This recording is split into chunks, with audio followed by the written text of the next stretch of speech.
Hola, ¿cómo están? Vamos a iniciar esta clase de la propuesta de conciencia corporal para la pausa activa del programa provincial Se Mueve Tucumán.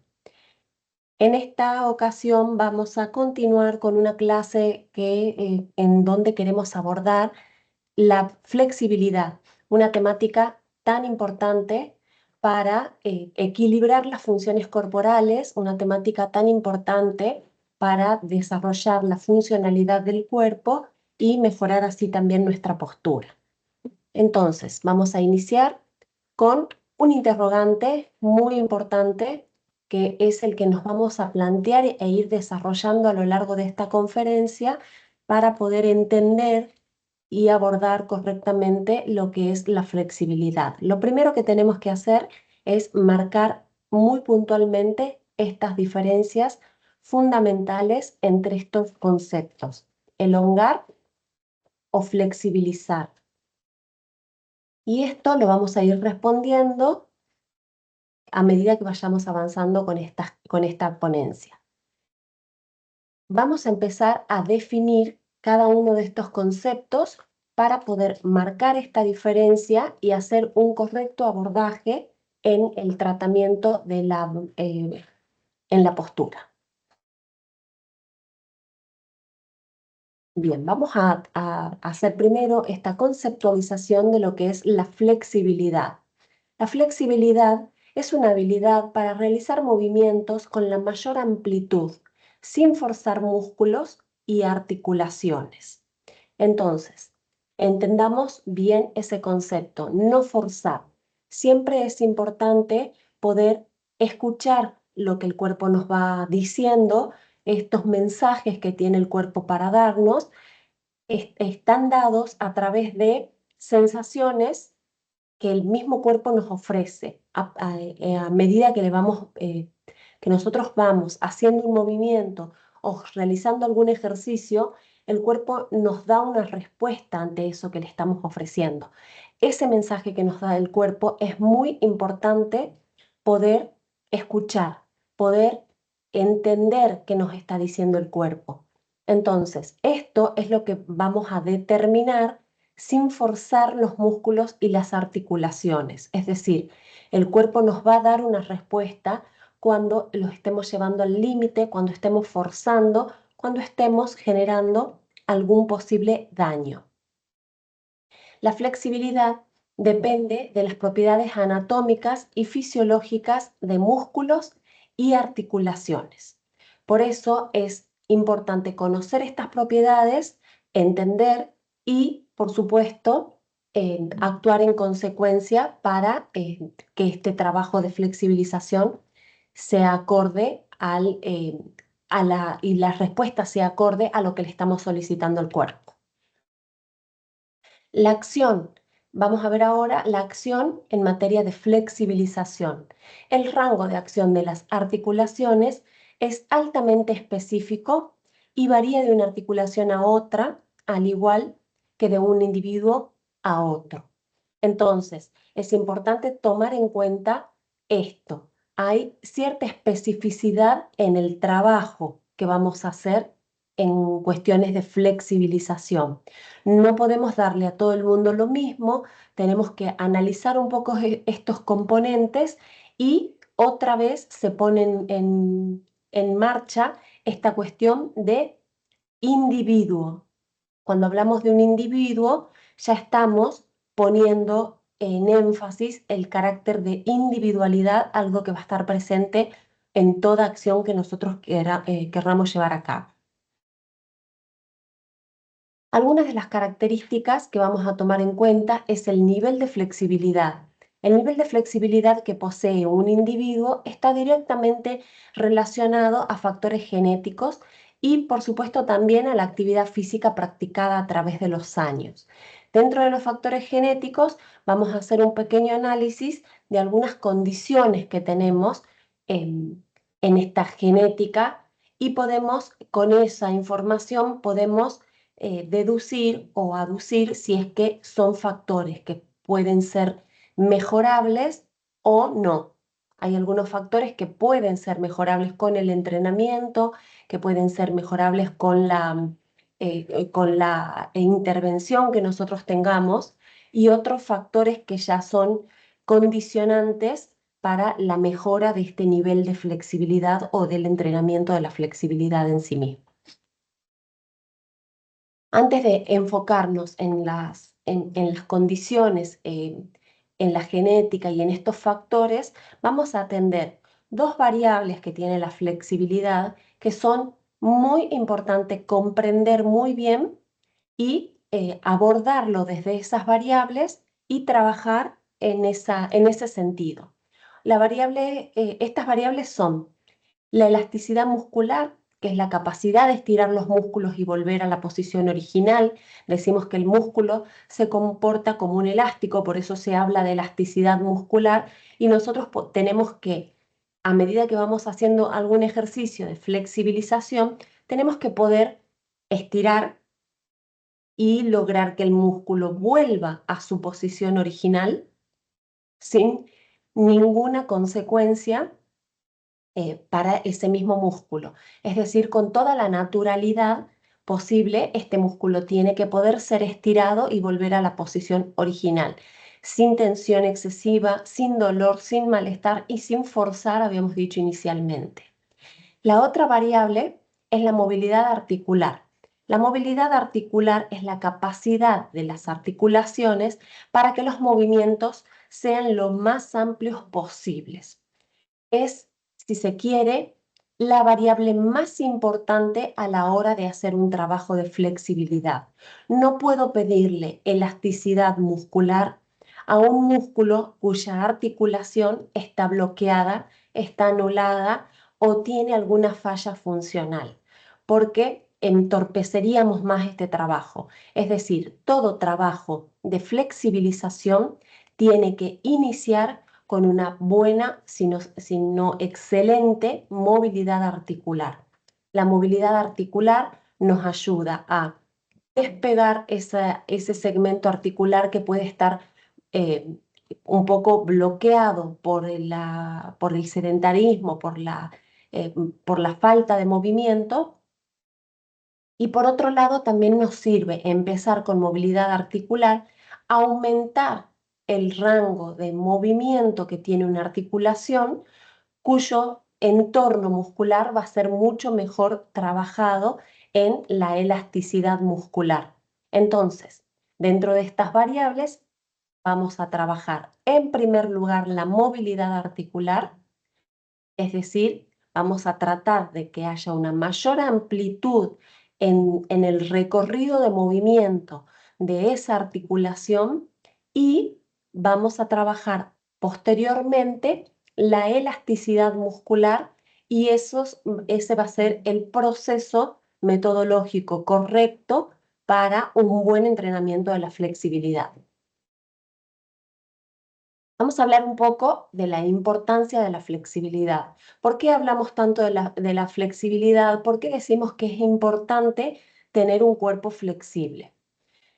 Abordar la flexibilidad nos permite poder resolver algunos problemas posturales y musculares. Sabemos que la falta de flexibilización corporal hace que el cuerpo tenga cierto agarrotamiento corporal, que tengamos algunas disfunciones a nivel de movilización y deja al cuerpo con determinada limitación en la funcionalidad, es decir, en el trabajo cotidiano funcional que tiene que tener nuestro cuerpo. Por eso decimos que a través de un buen trabajo de flexibilización podemos abordar problemas posturales y musculares. Esto mismo nos permite evitar lesiones en el común de la gente para su día a día y mucho más aún en deportistas, porque un cuerpo que es más flexible, dijimos que es más funcional, y un cuerpo más funcional tiene un mejor desempeño deportivo. Un cuerpo que es más funcional puede trabajar mejor las otras capacidades y cualidades físicas para evitar estas lesiones. Y a su vez se pueden evitar las lesiones teniendo esta flexibilidad muscular, porque tenemos esta elasticidad para movilizarnos con mayor libertad y garantizamos también un mejor funcionamiento de nuestras articulaciones. También podemos trabajar a través de la flexibilidad, mejorar a través de la flexibilidad el alineamiento de la columna vertebral y la pelvis. Habíamos visto en la clase de postura cómo algunas tracciones por fuerzas musculares desequilibradas entre la parte anterior y posterior del cuerpo, o entre un lado y el otro del cuerpo, podía generar alteraciones estructurales y desalinear la columna vertebral y la pelvis. Entonces, esto es otro de los puntos por los cuales es muy importante el trabajo de la flexibilidad. Vamos a ver ahora algunos factores que afectan la flexibilidad. Uno es la estructura articular, la estructura corporal. La estructura corporal puede verse afectada, como vimos en la clase anterior de postura, por estas tracciones musculares y desequilibrios. Y también afectan, o más bien nos condicionan el trabajo de flexibilidad, la estructura articular. ¿Qué significa esta estructura articular? Que no todas las articulaciones son iguales. Sabemos que tenemos distintas características articulares, como por ejemplo, en codo y en rodilla, el movimiento que esta articulación nos permite hacer es solamente flexión y extensión. No podemos hacer directamente otros movimientos. En cambio, el hombro y la cadera son articulares que también se pueden comparar entre sí porque son con estructuras muy similares, nos permiten muchos más movimientos más allá de una flexión y extensión, como por ejemplo una torsión y una rotación. Esta característica de la estructura articular, que se puede ir diferenciando según el tipo de articulación y se equiparan, por ejemplo, hombro se parece a cadera, codo se parece a rodilla, muñeca se parece a tobillo. Ese tipo de articulación ya nos va a dar un indicio de qué cosas se pueden o no se pueden hacer con este segmento corporal, como por ejemplo, al ser la articulación del codo una articulación con poca movilidad, no tiene tantos movimientos ni tanto rango articular como es el caso del hombro, esto nos va a dar un indicio de que el bíceps tiene un límite en su flexibilización, porque para estirar más un bíceps necesitaríamos poder llevar a otro rango articular al codo y eso no es posible.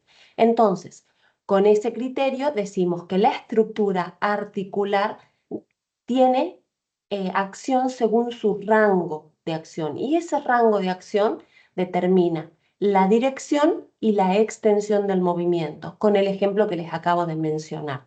Por ejemplo, el bíceps no tengo otra dirección para poder flexibilizarlo. Y la extensión del movimiento me está marcando un límite. En cambio, con otros músculos, como ser, por ejemplo, los aductores, como ser, por ejemplo, los isquiotibioperoneos, etcétera, van a tener otra dirección de movimiento según la dirección de movimiento. No es lo mismo estirar un isquiotibioperoneo que un aductor. La dirección del movimiento es lo que va a variar y la extensión está determinada por el rango articular. Lo vamos a ver un poquito más en detalle con este principio de fijación. Una actividad, el principio de fijación nos dice esto, una actividad puede ser más difícil si una parte del cuerpo permanece fija mientras otra se mueve. Y vamos a tomar como ejemplo inclinarse hacia adelante y hacia abajo estando sentado. Cuando estamos sentados es el mismo plegado. Este plegado en este caso está de pie y la articulación, la zona de la cadera está móvil, pero estando sentados la pelvis está fija mientras que de pie puede rotar, puede avanzar, puede moverse y puede entonces ajustarse al movimiento de inclinación. Si yo quiero tener una fehaciente respuesta del nivel de plegado, de la amplitud de movimiento que tengo en un plegado, una manera más fiel de tener esta respuesta es estando sentado. ¿Por qué? Porque la pelvis, al tener movilidad en un plegado de pie, voy a jugar un poco con este rango de movimiento y no me va a dar un dato tan fiel. Al estar fija, este movimiento tiende a ser más exigente y más fiel en cuanto al grado de movilidad, de flexibilización y el rango de movilidad articular. Entonces, por ejemplo, vamos a quedarnos en esta. Para que yo pueda tener una mejor respuesta en un plegado de pie, me tengo que fijar que haya una alineación perfecta entre la articulación coxofemoral con la rodilla y con el tobillo, que haya una línea perfecta. ¿Cómo puedo cancherear un poco este movimiento con esa oscilación pélvica? Si yo llevo la cadera un poquito más atrás de esta alineación, puedo llegar a simular que hay un mayor plegado, pero no es tan fiel como si tuviese bien alineado. Para respetar esta alineación, tenemos la posición de sentado en donde no me permite jugar con ese movimiento y esa oscilación pélvica. Por lo tanto, la mejor respuesta la voy a tener en la posición de sentados. Acá vamos a seguir analizando los factores que influyen en la flexibilidad. Tenemos, por ejemplo, uno de los factores importantes, los cambios por la temperatura corporal. La temperatura corporal, es decir, la temperatura a la que sometemos al músculo, nos ayuda a aumentar o disminuir la flexibilidad hasta un 20%.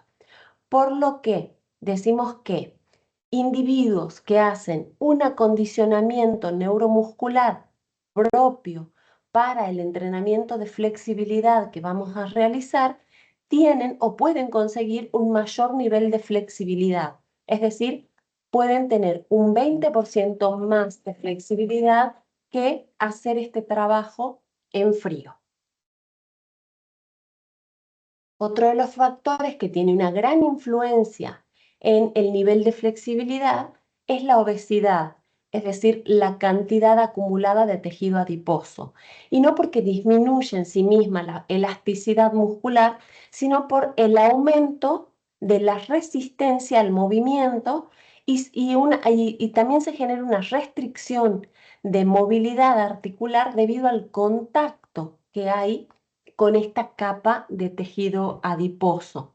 Entonces, esta persona podría llevar la pierna más próxima a su tronco, o en este caso, quizás esta persona sí tenga mayor elasticidad muscular para bajar más en este plegado, pero la capa de tejido adiposo que tiene en su abdomen le restringe el movimiento al tomar contacto rápidamente con otras partes del cuerpo. Entonces, la obesidad tiene una reducción en la flexibilidad, no por la falta de elasticidad muscular, como bien lo mencionaba recién, sino por esta limitación de contacto con esta capa adicional de tejido adiposo.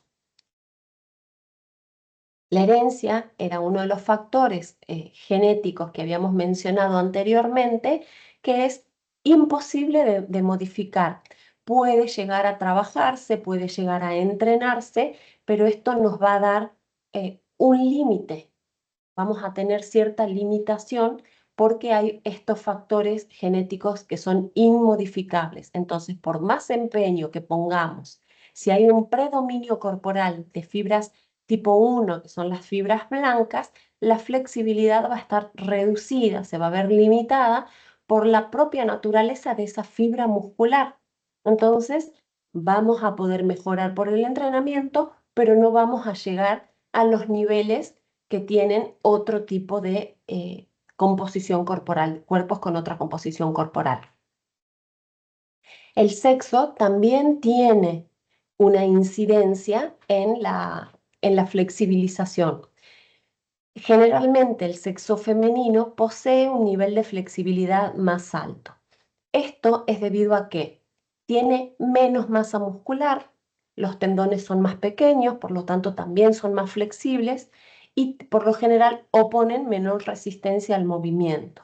Además, en la mujer predomina en la época de maternidad una hormona que se llama relaxina que se libera cuando la mujer está embarazada para posibilitar una mayor flexibilidad en su musculatura, en su apertura de cadera y mejorar las condiciones para el parto. Entonces, esta hormona queda dando vueltas en el organismo varios meses después del parto. Y esto es un momento óptimo para trabajar y mejorar las condiciones de flexibilización con una serie de precauciones, porque no, así como está presente la relaxina, están disminuidos otros componentes corporales que nos ponen un límite para evitar el daño a nivel muscular eh, por una flexibilización forzada.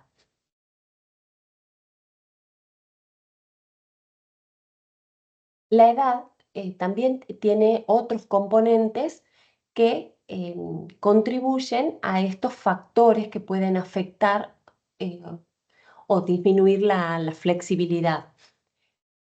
Cuando avanzamos en edad, lo que le pasa al cuerpo es que disminuye la extensibilidad del tejido suave, por lo tanto, disminuye también la flexibilidad. La vida sedentaria y la falta de actividad física generan esta disminución de la elasticidad muscular. Los ligamentos, los tendones se endurecen, se acortan, mientras vamos acumulando mayor cantidad de tejido adiposo. Esto es un factor que es fácilmente modificable con entrenamiento, con un buen entrenamiento progresivo, sin forzar, podemos llegar a mejores niveles de flexibilización y que estos factores tengan muy pocas consecuencias debido a la edad.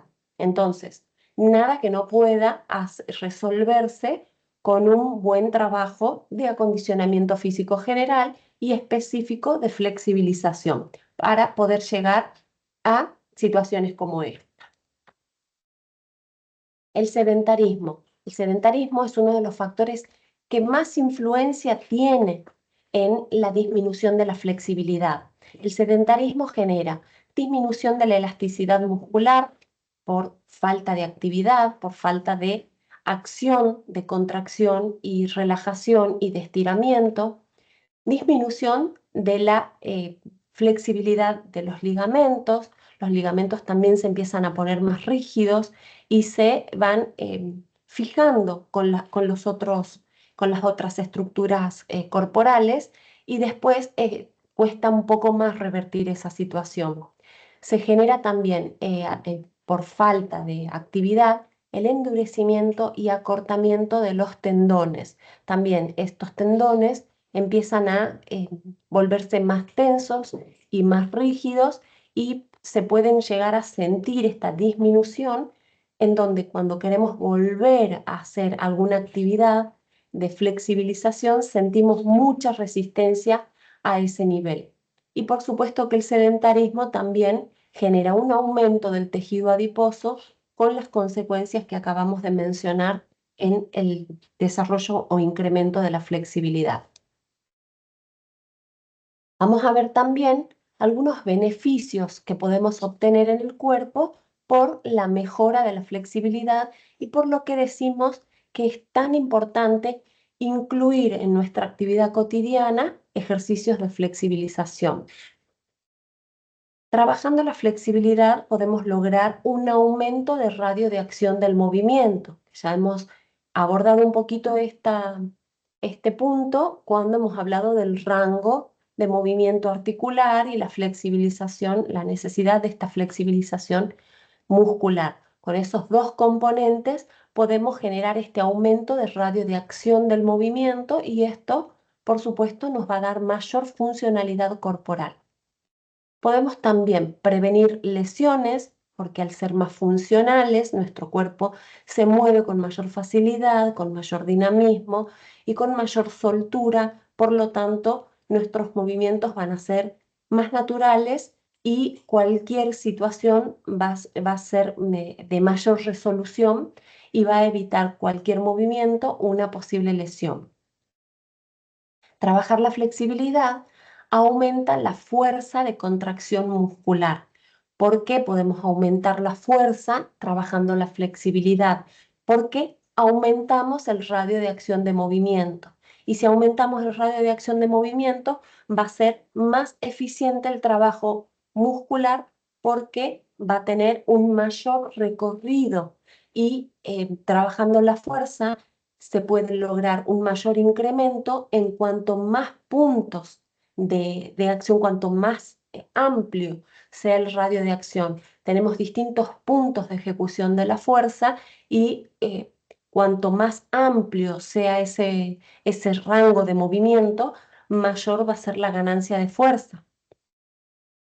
El punto de fuerza, por ejemplo, con un peso libre, está determinado por por la fuerza que tiene el segmento en la mayor amplitud de ese movimiento. ¿Sí? Entonces, tener una mayor amplitud de movimiento me va a permitir tener una mayor ganancia de fuerza por ese recorrido muscular. También me permite ser flexible, cambiar de dirección de movimientos con mayor facilidad. Voy a tener esa soltura y esa elasticidad muscular en donde todos estos movimientos van a ser mucho más fluidos justamente por esta mayor flexibilidad. También tenemos un aumento en la capacidad para soportar las caídas. Este efecto amortiguador que se da por la elasticidad, el efecto de elástico del músculo, se presenta ante saltos, multisaltos, etcétera, porque aumenta el efecto amortiguador, por lo tanto, también es una ganancia en ese sentido.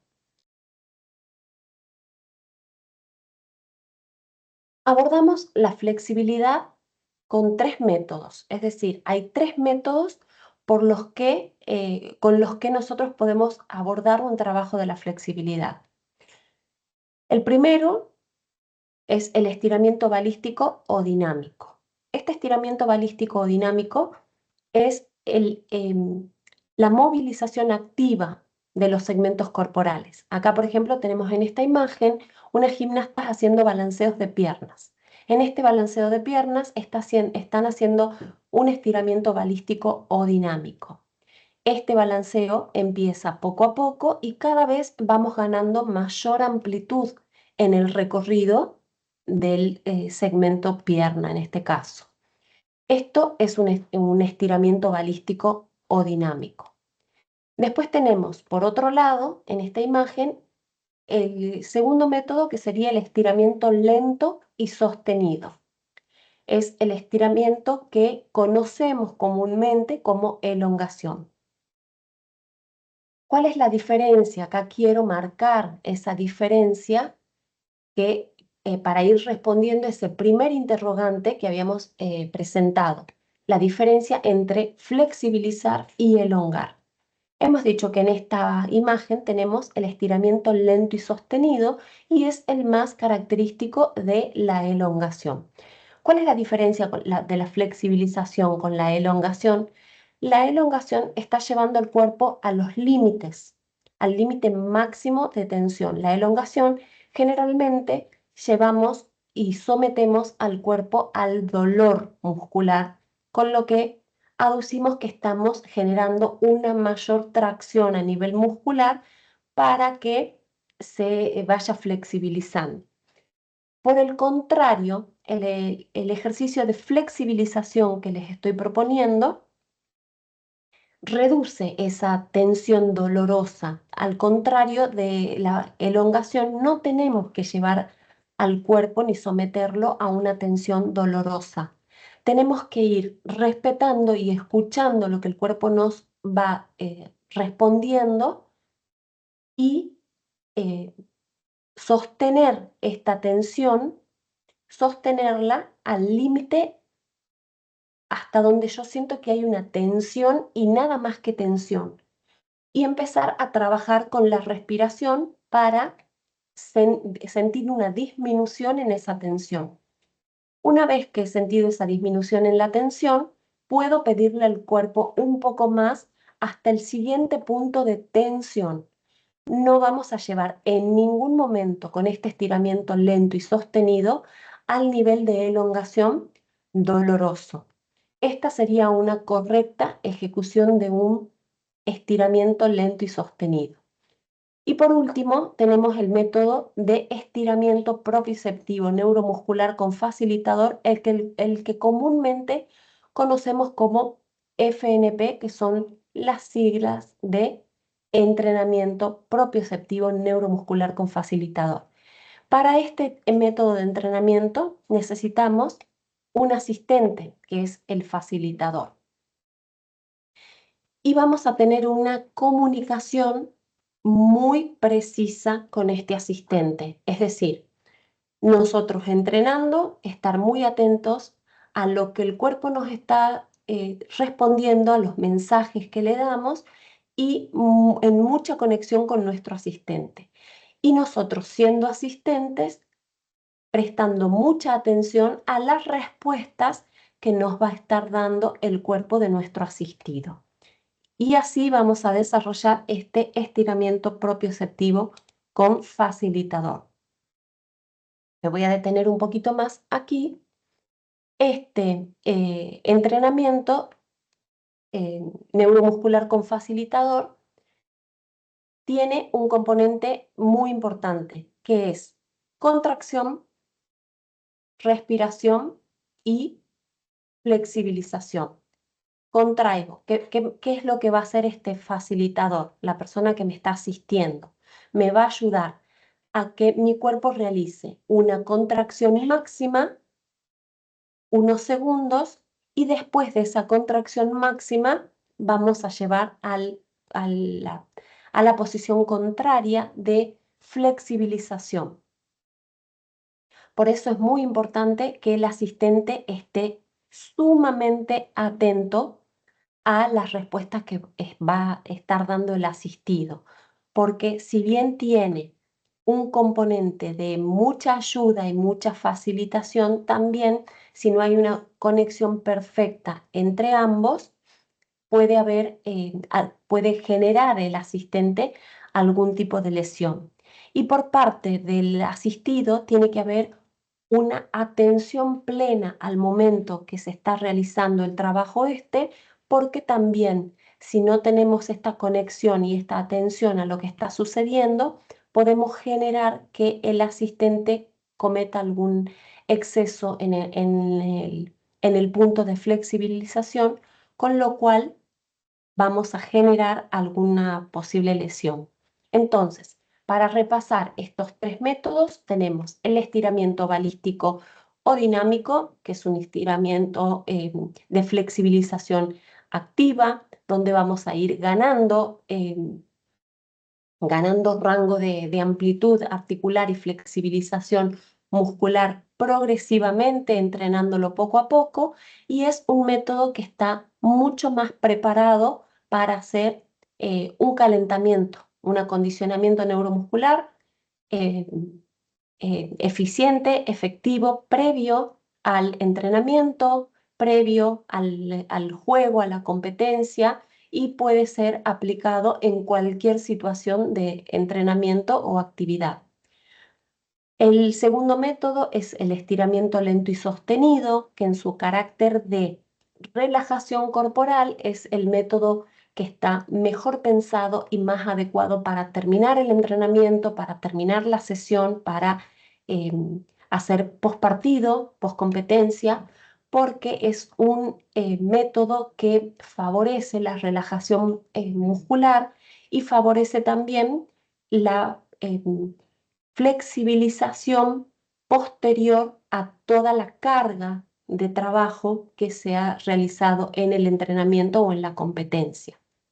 Y el estiramiento de FNP también está más pensado para un post-entrenamiento o post-competencia y también facilita mucho la ayuda del asistente y es un método que vamos a abordar específicamente en otra clase más adelante, porque vamos a analizar qué componentes se ponen en juego en cada acción, en la acción de contracción, en la acción de flexibilización, en la acción de relajación y cómo influye todo esto en el cuerpo a través de reflejos motores que son los que nosotros aprovecharíamos, que ya existen en nuestro cuerpo y aprovecharíamos en la implementación de un método como el FNP.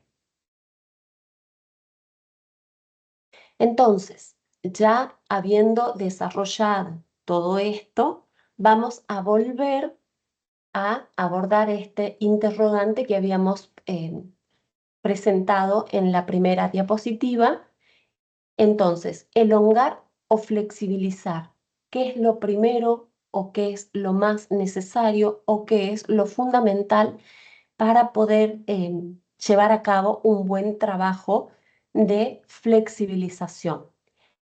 Habiendo abordado todos estos detalles, ya podemos entender la diferencia de elongar o flexibilizar.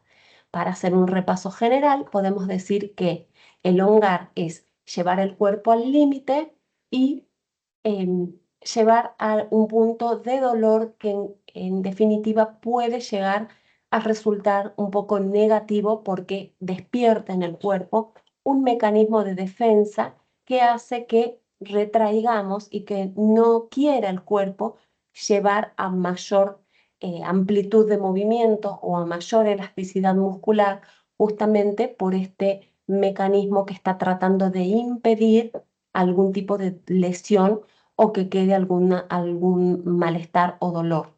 En cambio, flexibilizar nos ayuda a ir poco a poco flexibilizando porque vamos estirando progresivamente, vamos entendiendo qué respuesta nos está dando el cuerpo ante ante este pedido de flexibilización, ir trabajando con la respiración, aflojando, relajando, sometiendo el cuerpo a una tensión que puede resultar más placentera que dolorosa y, por lo tanto, tener una mejor respuesta para lograr esta flexibilización tan esperada. Entonces, este interrogante, elongar o flexibilizar, deberíamos entenderlo muy bien, la diferencia, para poder aplicarlo conscientemente y en definitiva va a hacer una gran diferencia en los resultados que vamos a obtener con estos métodos que hemos planteado y las respuestas que vamos a tener en nuestro cuerpo. Muchas gracias. Hasta acá hemos llegado con esta presentación y nos vamos a encontrar de nuevo en una próxima clase.